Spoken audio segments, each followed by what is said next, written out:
May 28, 2023, nagkaroon ng panibagong engkwentro sa pagitan ng mga tropa ng gobyerno at mga teroristang NPA sa Barangay Mabini, Catarman, Northern Samar.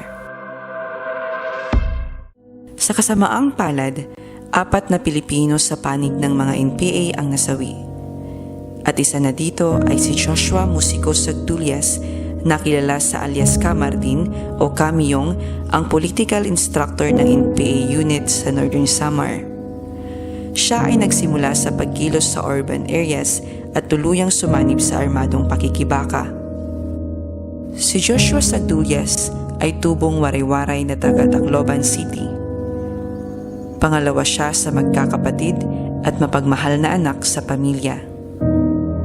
Dating mag-aaral ng UP Tacloban na naging chairperson ng UP Vista Campus Student Council. Mula dito ay umusbong siya bilang Secretary General ng Bayan Eastern Visayas na siyang naging gateway sa desisyong maging full-time NPA member. Tandaan natin na walang masama sa pagiging aktivista. Nakasaad pa nga sa ating konstitusyon ang karapatan sa malayang pamamahayag. Ang nakakalungkot lang ay nangibabaw ang agitation ng CPP front organizations na siyang naghatak kay Joshua tungo sa tangkang marahas na pagpapabagsak sa gobyerno.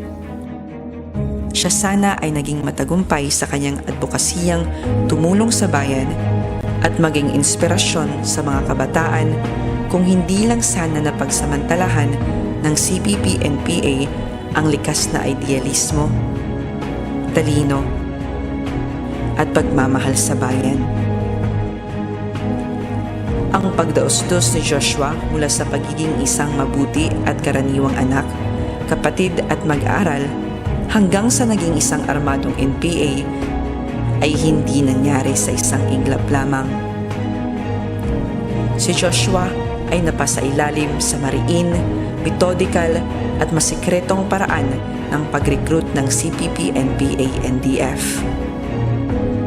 Kung kaya naman, patuloy ang panawagan natin sa mga magulang, guro, simbahan at ang buong komunidad na bantayan natin ang mga kabataan.